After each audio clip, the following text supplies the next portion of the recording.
Welcome to universal talkies. నేను నాయక Soumya.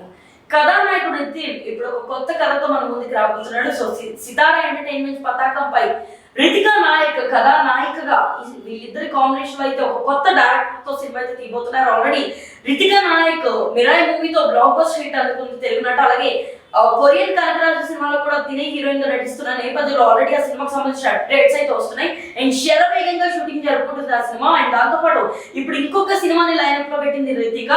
So present Nitin హీరోగా తన హీరోయిన్ గా రాబోతున్న కొత్త సినిమాకి సితారా ఎంటర్టైన్మెంట్స్ పతాకం ప్రొడ్యూసర్స్ గా ఈ సినిమాని అయితే సమర్పించబోతున్నారు. అండ్ ఈ సినిమా కథ అయితే కంప్లీట్లీ ఒక డ్రామా ఫ్యామిలీ డ్రామాగా ఉండబోతుందని, ఒక కామెడీ ఎంటర్టైనర్ గా కూడా దీన్ని తీర్చిదిద్దాలని దర్శకుడు ఫిక్స్ అయినట్లుగా, అండ్ దీనికి సితారా వాళ్ళు కూడా కథ నచ్చడంతో ఓకే చెప్పినట్లుగా అయితే తెలుస్తుంది.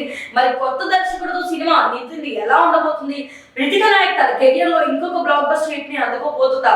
సో ఇది కానీ తన హిట్ కొడితే ఖచ్చితంగా తను వెనుతిరిగి చూసుకోకలేదు తెలుగు ఇండస్ట్రీతో పాటు సౌత్ ఇండియాలో కూడా. సో ప్రెసెంట్ తమిళ్, తెలుగు, మలయాళ చిత్రాలతో బిజీగా ఉన్న రితికా నాయక్ నెక్స్ట్ రాబోతున్న ఈ నితిన్ చిత్రం ఎలా ఉండబోతుంది అన్నది ఫ్యూచర్ లో మనం తెలుసుకోవాల్సిందే. అండ్ దీనికి సంబంధించి ఆన్ సెట్స్ కి ఎప్పుడు వెళ్తుందన్న వివరాలు కూడా ముందు ప్రకటిస్తామని చిత్ర బృందం అయితే తెలియజేశారు. అండ్ మరిన్ని అప్డేట్స్ కోసం యూనివర్సల్ టాకీస్ ని ఫాలో అవ్వండి.